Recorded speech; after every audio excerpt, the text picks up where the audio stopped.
All right, people, I'm back, and this time I'm braver. If you saw my last video on the most haunted places in Texas, you know I had to cut things short. Not because I ran out of locations, but because I was getting too creeped out. I mean, researching these places is one thing, but when your lights start flickering and you hear random creaks in your supposedly house, yeah, that's where I draw the line. But I've had some time to recover and sleep with the lights on for a few nights. So I'm ready to take you even deeper into the ghostly side of the Lone Star State. Texas isn't just big in size, it's big in ghost stories too. From eerie abandoned asylums to hotels where guests check in but never seem to check out. This state is packed with paranormal hotspots that will make even the toughest cowboy want to sleep with a nightlight. And in this video, we're not just stopping at your average haunted house. Oh no, we're going to explore some of the darkest, most spine-chilling places yet. Locations where ghost sightings, disembodied voices, and unexplained phenomena. So, if you love ghost stories, haunted history from yours truly, make sure to hit that subscribe button. Trust me, you don't want to miss what's coming next. And if you think you're tough enough to handle the horrors ahead, drop a comment below and let me know which haunted spot you'd visit in person. I'll be over here, taking notes, from a very safe distance. All right, let's do this. Lights off, volume up, let's dive into the most haunted places in Texas. Part 3.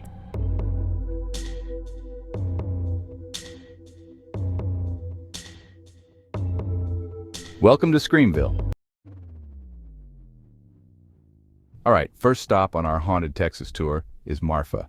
Now, Marfa might seem like just another dusty town on the map, but let me tell you, it's got one heck of a spooky secret.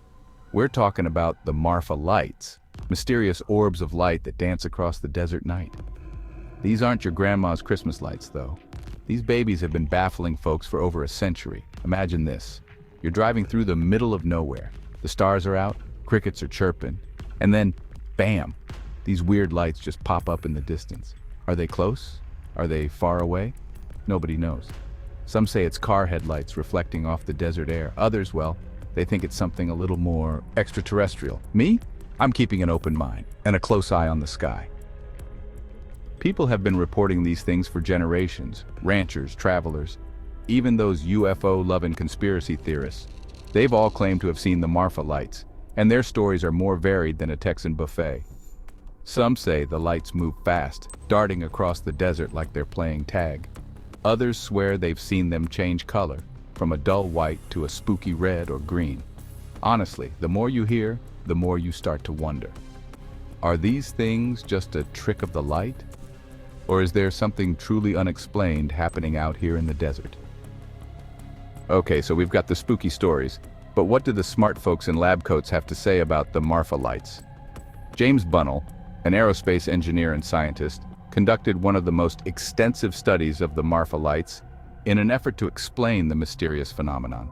He spent years analyzing the lights using sophisticated monitoring equipment, time-lapse photography, and spectrographic data.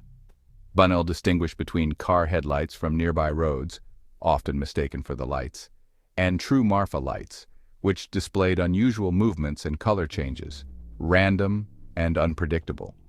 The true lights did not follow any specific pattern and appeared at various locations in the desert without warning. Through spectrographic analysis, he found that the lights did not match conventional sources like campfires, vehicle lights, or aircraft. Bunnell hypothesized that the lights could be caused by underground tectonic activity generating electrical discharges, a theory similar to earthquake lights seen in other parts of the world. Bunnell wrote Hunting Marfa Lights, where he documented his findings and proposed that the lights might be linked to geological stress in the area. He set up multiple observation stations with cameras and scientific instruments to collect data over the years. While skeptics argue that the lights are just mirages caused by temperature differences in the desert air, Bunnell's work remains one of the most serious scientific investigations into the mystery. His research provided strong evidence that something unexplained is happening in the Marfa area, keeping the debate alive. All right, enough with the science stuff. Let's get back to the spooky side of things. You know I love a good ghost story, and Marfa doesn't disappoint. Local legend has it that the Marfa lights are actually the spirits of fallen warriors still searching for their way home. Others say they're the souls of Spanish conquistadors, wandering the desert in search of lost treasure. And then there are those who believe the lights are a sign of something even weirder, like a portal to another dimension or a message from extraterrestrial beings. Are they a scientific anomaly, a supernatural phenomenon, or just a whole lot of hot air? The truth is, nobody knows for sure. And that's what makes this place so darn intriguing. Whether you're a believer or a skeptic, there's no denying the eerie beauty of these unexplained lights. The Marfa Lights viewing area is a designated spot located about 9 miles east of Marfa, Texas, along US Route 90. It was built to give visitors a good chance to witness the mysterious Marfa Lights. The Marfa Lights Festival is an annual event celebrating this strange phenomenon. It takes place every Labor Day weekend in downtown Marfa. The festival includes live music featuring local and well-known artists, food and craft vendors, a parade marathon and 5K races, community activities and street performances. The festival draws tourists, skeptics, and believers alike, making it a unique mix of fun, folklore, and mystery. Whether you're into the supernatural or just looking for a good time in a small Texas town, the Marfa Lights Festival is a must-visit event. All right, ghost hunters, we're leaving the spooky desert behind and heading to the big city, Houston, Texas. And trust me, even amidst all the skyscrapers and concrete, this city knows how to hold on to its haunted history. Our next stop is La Carafe, the oldest bar in Houston. The 2-story brick building was constructed by Nathaniel Kellum and was part of Houston's early commercial district. Due to its location near Buffalo Bayou, it played a crucial role in the city's growth, serving various businesses before transforming into a bar. The building became La Carafe in the 1950s, and since then, it has been a beloved gathering place known for its vintage charm, candlelit ambiance, and extensive wine selection. The bar prides itself on preserving its historic feel, with old cash registers, antique mirrors, and photographs of Houston's past lining the walls. This place has atmosphere for days, folks. We're talking creaky floorboards and dim lighting. La Carafe isn't just some trendy new bar. Oh no.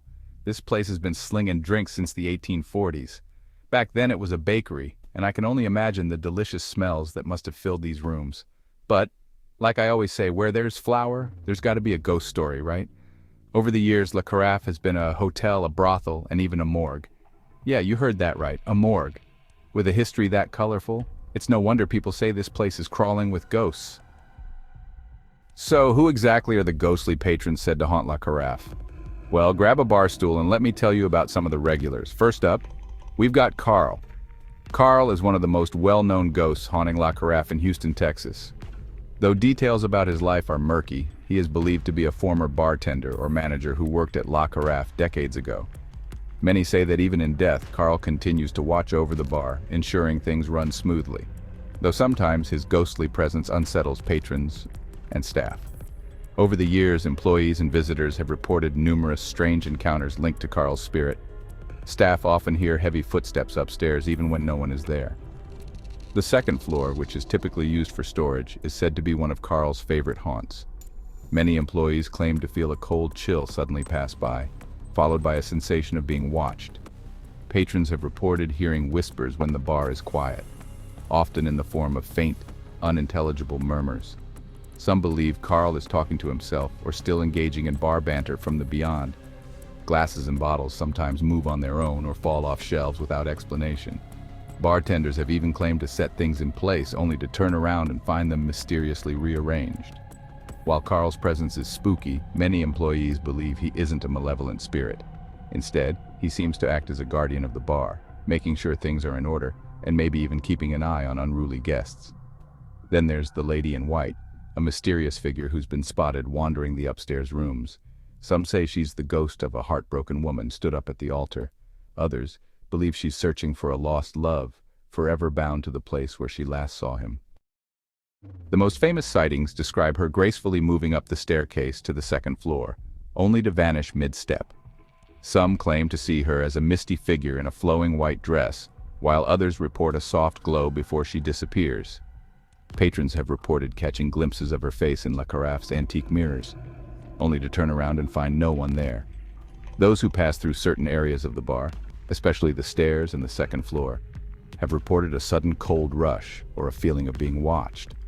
Some visitors have heard faint whispers or a woman's sigh when the bar is quiet. And unlike some aggressive spirits found in haunted locations, the lady in white does not seem threatening.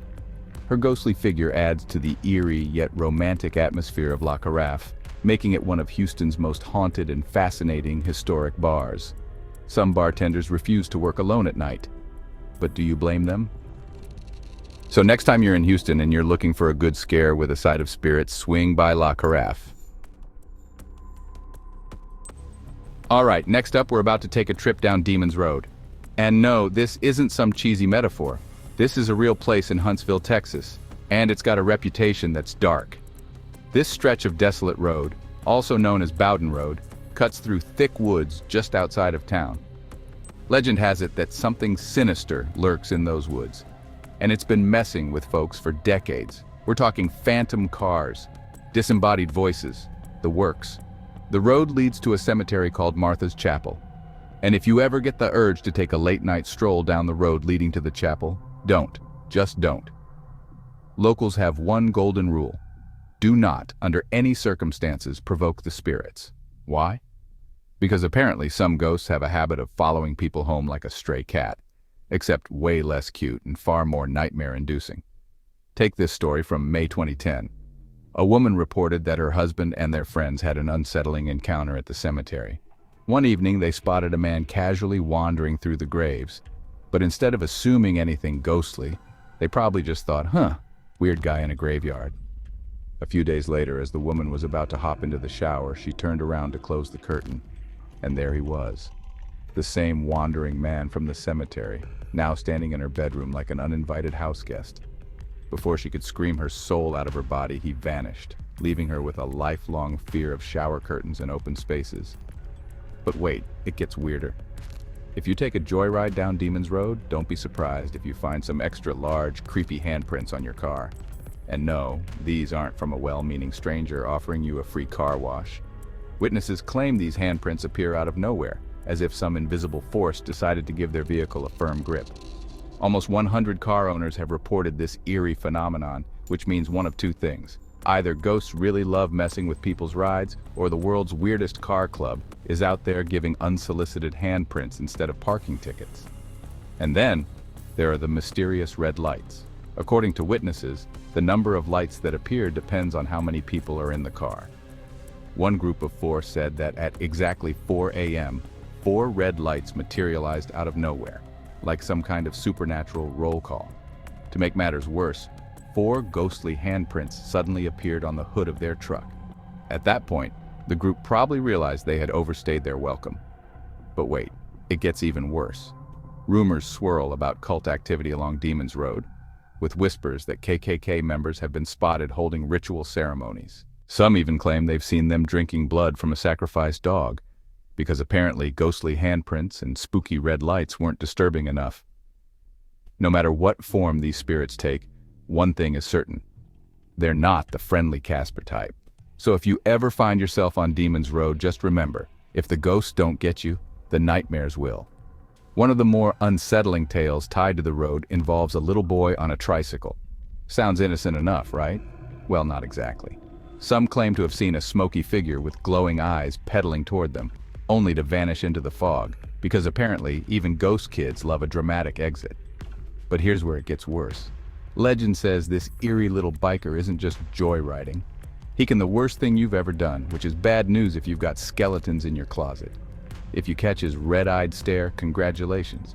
You've just won a one-way trip to Terror Town. He'll follow you home, suffocate you in your sleep, and drag your soul straight to hell.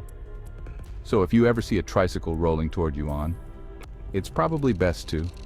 And then a man from Houston convinced his buddy to take a totally fun and not at all terrifying trip to the cemetery.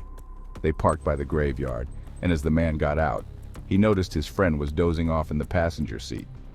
As he wandered through the cemetery, he noticed something strange. The ground near a grave was moving. Before he could process whether this was normal grave behavior, a hand shot up from the dirt and grabbed him. Fortunately, his friend, now very much awake, rushed in to help, and together they stomped the undead hand back into the ground like it was an unwanted Halloween decoration. They sprinted back to the car, only to find that his friend was somehow asleep. Confused, but unwilling to stick around for round two of, they sped off. It was only about a mile down the road that the man realized the horrible truth. His friend wasn't sleeping. He had suffered a heart attack while they were heading to the cemetery. And if that wasn't enough, other chilling encounters include stories of demon possession, a lurking in the shadows, and spirits who enjoy tailgating unsuspecting drivers. Some of the locals have one golden rule, because when your neighborhood features ghosts, demons, and shapeshifters, an evening stroll just isn't worth the risk. Moral of the story? If you ever find yourself on Demon's Road, keep driving. Maybe even hit the gas a little. This place is seriously messed up. From a haunted road trip to a haunted hospital, we're really running the gamut of spooky destinations today. And trust me, this next location is not for the faint of heart. Get ready to explore the unsettling history of Worley Hospital in Pampa, Texas, a place where the echoes of suffering linger in the air. Built in the 1920s, Worley Hospital was once a beacon of hope, a place where the sick sought solace and the injured found healing. But over the years, it became something far more sinister, a dilapidated shell haunted by the memories of those who never found peace. Today, Worley Hospital stands abandoned, its decaying walls whispering tales of despair. Worley Hospital, located in Pampa, Texas, was established in 1929 by Phoebe Allen Jackson Worley to serve the local community's medical needs. The hospital operated for several decades before closing in the 1970s due to financial challenges. Over the years, the abandoned hospital has garnered a reputation for paranormal activity. Reports include sightings of shadowy figures in windows and corridors, feelings of unease among visitors, and unexplained movements of objects like chairs. Additionally, some have reported hearing strange noises, such as a woman's scream, and experiencing cold spots, particularly in the nursery area. Luke and Chelsea were head over heels for the hospital and jumped at the chance to buy it. What they didn't expect was to be jumping out of their skin every other night. The situation got so spooky that even hired workers noped out, refusing to set foot inside because of an overwhelming sense of dread. Not exactly a great look when you're trying to turn a place into a welcoming establishment. Come for the history, stay for the existential terror isn't the best marketing slogan. Chelsea has spotted shadow figures inside the building, and both she, Luke, and others have seen eerie silhouettes peering out at them from the hospital windows. But the most persistent sensation? Pure, unfiltered fear every time they walk those haunted halls. One notable account involves Mary Lucille Myers, a surgical nurse at Worley Hospital. Tragically, she took her own life by ingesting cyanide at the hospital, reportedly due to personal difficulties following her husband's return from World War II after being a prisoner of war. Some believe her spirit remains in the hospital, contributing to the reported hauntings. In 2019, the television show Ghost Hunters investigated Worley Hospital. During their investigation, the team reported encounters with shadowy figures and unexplained electromagnetic field (EMF) spikes. They also recorded electronic voice phenomena, EVP, which they interpreted as potential communications from Mary Lucille Myers. Till this day, the experiences reported by visitors and investigators continue to fuel local legends surrounding the former hospital. Now let's tap into the wild side of Texas, because we're going to explore the Fort Worth Zoo, a place where the only roaring you'd expect is from the lions, right? But what if I told you that the roars aren't the only sounds echoing through this historic zoo? Wrong. Turns out, even the animals get spooked sometimes, because this zoo has a history of some seriously strange happenings. Imagine walking through the zoo and seeing the animals suddenly freeze, their eyes wide with fear, as if they can see something we can't. In 2020, USA Today crowned the Fort Worth Zoo as the best zoo in North America, because apparently even the ghosts agree it's worth sticking around. But did you know public support saved this zoo from an early closure in 1913? That's right. Fort Worth wasn't about to let their beloved animal kingdom go extinct. Today, the zoo is home to over 65 endangered or threatened species, and if you count ghosts as a species, we can add at least 2 more to the list. 2 ghostly figures have been reported wandering the zoo, probably hoping to snag a free ticket to the afterlife. The first ghost is a young man who worked at the zoo and met an unfortunate end in a tragic accident. The second ghost is a mysterious woman dressed in 19th century fashion, complete with a flowing white dress and a parasol. Because if you're going to haunt a zoo, you might as well do it in style. Ghost City Tours went full detective mode, digging through old newspapers to uncover her identity. They found multiple accounts of a woman pacing back and forth in front of the zoo cafe, looking as if she were waiting for an overdue date, or maybe just a particularly slow, ghostly companion. But who is she? And why did she decide that haunting a zoo was her afterlife's calling? After an investigation, one name kept popping up: Alice Imhoff, the park gardener's wife. Could Alice be our fashionable, ghostly guest? Was she so dedicated to the zoo that she decided to stick around forever? Long before Steve Irwin and Tiger King, Alice Imhoff was out here in 1912, charming wild animals like a real-life Dr. Dolittle. The Fort Worth Record and Register even called her out for her uncanny skills, describing her as a woman animal tamer who would shun the glamour of the circus parade and the gaudy apparel of the daredevils. She has never drawn a penny for gaining mastery over beasts, but does it for the sheer animals themselves. Translation: Alice wasn't in it for the fame. Every animal at the zoo reportedly adored her, and she felt perfectly safe in every cage. Even the rowdy wolves, who most people wouldn't trust with a chew toy, were tamed single-handedly by Alice. Her husband, Fred Imhoff, was technically in charge of the zoo for the Fort Worth City Park Department, but he straight up told reporters that he had basically handed over management to Alice, probably because the animals listened to her better than they did to him. Then, she disappeared from history. No one knows how or when Alice passed away, but some believe she never really left. With her deep connection to the animals, many suspect she is the mysterious woman in white, still watching over her beloved zoo to this day. Fast forward 75 years, and another dedicated trainer made his mark on the zoo: Michael Bell. Bell was a legend in the elephant community. He worked at the zoo for 14 years, was beloved for his humor, and played a major role in launching a multi-million-dollar elephant exhibit. But in 1987, tragedy struck. He was crushed to death by an elephant. During a routine shift, Michael was working with a large elephant named Sam. No one witnessed the incident, but investigators believe Sam knocked Michael down with his trunk and stepped on his head. The zoo chose to keep Sam on display, despite reports from other employees that the elephant had a history of aggression. Much like Alice, Michael's spirit is believed to linger at the zoo, watching over the elephants he dedicated his life to. Today, the Fort Worth Zoo has evolved into a 7,000-animal stronghold, complete with a $100 million master plan and over 1 million visitors per year. But with all this success, the spirits of Alice and Michael may still be there, keeping an eye on their beloved creatures. So, if you're strolling through the zoo and spot an employee in turn-of-the-century fashion, or one with a suspiciously ghostly glow, snap a picture and let us know.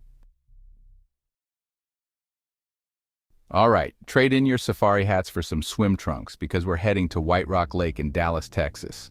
Now, this place is a popular spot for picnics, jogging, and generally enjoying the great outdoors. But beneath the surface of this seemingly serene lake lurks a legend that's as chilling as it is enduring: the tale of the Lady of the Lake. White Rock Lake wasn't always the peaceful escape from Dallas traffic that it is today. Back in 1910, the city had a little problem, namely, not enough water. So the solution? Build a lake. By 1911, voila, problem solved. Then the 1920s rolled around and people thought, you know what would be great? Living next to this big old pond. So houses started popping up like mushrooms. Fast forward to the 1930s, and the city decided to make certain areas into public parks, because nothing says let's go for a picnic like a man-made lake with a giant dam. Speaking of which, that dam has been standing strong since 1911, and if you ever take a scenic drive down Garland Road, you can still see its remains near the spillway, like an aging rock star refusing to retire. Now here's where things take a turn for the unexpected. During World War II, the U.S. Army decided White Rock Lake would make a great induction camp. But wait, there's more. They also housed 403 German prisoners of war at Winfrey Point, soldiers who had fought under Rommel in Africa. Then in 1953, Dallas faced another water crisis, and city officials went full no fun allowed mode, banning swimming in White Rock Lake to keep it clean. And even though the lake stopped being used as a municipal water supply long ago, the swimming ban still exists. Because reasons. So, let's recap. We've got a lake with Civil War connections, World War II ties, a cemetery on site, and water, aka nature's best conductor of energy, including spooky energy. If that's not the perfect recipe for a haunting, I don't know what is. Late at night, drivers near White Rock Lake in Dallas claim to encounter a mysterious young woman dressed in a soaking wet white dress. She appears distressed and asks for a ride home, often saying she was in a boating accident or that she simply needs to get back to her family. The driver, feeling sympathetic, lets her into the car. As they drive, she provides an address, usually somewhere in Dallas's wealthy Lakewood neighborhood. However, before they arrive, the young woman vanishes from the car, leaving nothing behind but a puddle of water on the seat. When the driver arrives at the address she gave, they often find an older couple who sadly explain that their daughter drowned years ago in White Rock Lake under mysterious circumstances. The descriptions of the ghostly woman always match their lost daughter. The legend dates back to at least the 1940s. One of the first known written accounts of the story appeared in Texas Folklore Society publications, and since then, many people have reported encounters with the Lady of the Lake. Some believe the ghost is the spirit of a young woman who drowned herself in the lake after a tragic love affair, while others say she was the victim of an accident. Despite variations, the chilling encounter of a ghostly, wet woman seeking a ride remains at the heart of the legend. Paranormal enthusiasts claim White Rock Lake is a hotspot for supernatural activity, with eerie lights, unexplained sounds, and ghostly figures being reported. While skeptics dismiss the Lady of the Lake as just a spooky tale, the story persists, making it one of Texas's most enduring ghost legends. Sitting in the eerie, history-soaked neighborhood of Old City Park in Dallas, Texas, the Millermore Mansion is the kind of place that horror movies dream of. Big, old, and absolutely crawling with ghosts. Built in 1861, yes, the same year the Civil War kicked off, this mansion has seen more drama than a season finale of a soap opera. Originally standing elsewhere, it was later moved to its current location, where it now looms over visitors like a grand old specter of the past. Sporting a Greek Revival look with a grand porch, stately balcony, and 4 towering columns, Millermore was the ultimate status symbol for its original owners. Wealthy plantation aristocrats who spared no expense in making their home the pinnacle of luxury. But while their wallets were open, their doors weren't. Even when they were alive, the Millers had a reputation for being, well, a little off. And if the rumors are true, death hasn't done much to improve their hospitality. Visitors and staff alike report that the dearly departed Millers are still lurking about, keeping up their reclusive ways, and making it very clear that house guests aren't exactly welcome. By the time the first shots of the Civil War rang out, the Millermore family was settling into their grand estate, unaware that they had just built a home destined to outlive its own era. Today it remains the largest historic mansion in Dallas and a haunting reminder of the city's past. The man behind this Southern Gothic spectacle was William Brown Miller, who packed up his life in Kentucky in 1847 and made his way to Texas. Back then, his idea of a dream home was a log cabin with a scenic or empty view of Dallas. But fortune smiled upon him. He became one of the wealthiest cotton planters, stock raisers, and slave owners in the region. He even ran a ferry service on the Trinity River, just in case his other businesses weren't keeping him busy enough. Flush with cash and looking to upgrade, Miller decided in 1855 to build something more befitting his status. And by more befitting, we mean a massive mansion that took 7 years to construct using hand-cut lumber hauled by oxen. Talk about commitment to the bit. Inside, the home featured wide hallways and carefully placed rooms designed to catch a breeze, because air conditioning was still a distant dream.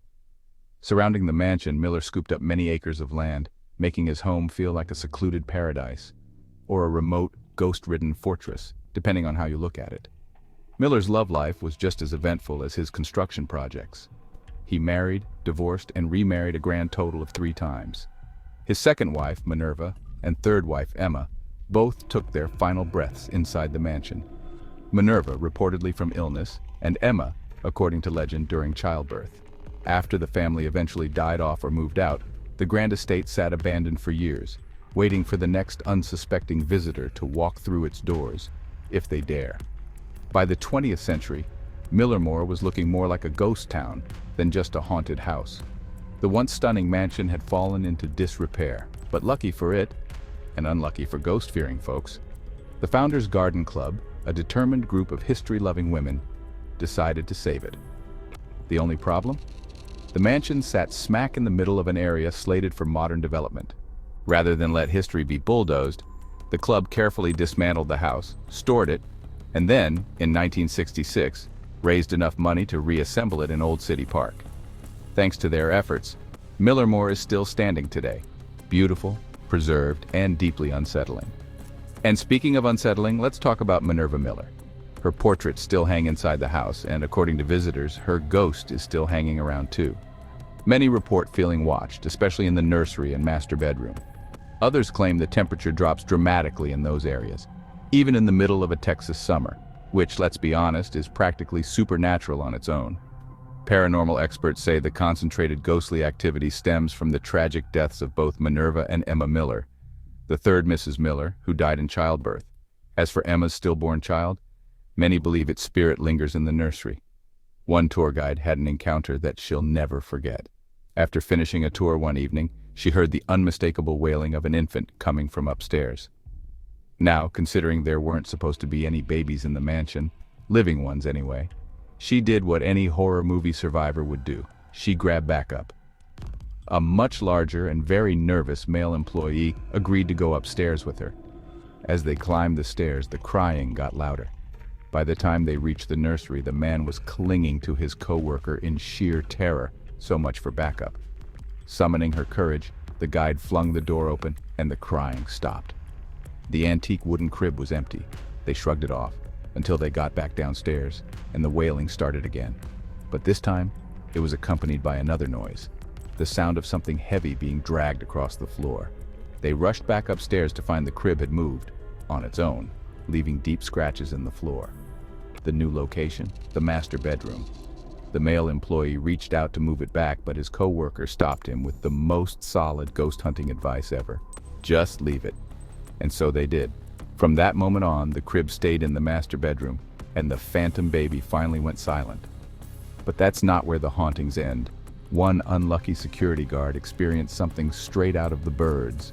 While patrolling outside, he heard a thunk against the master bedroom window.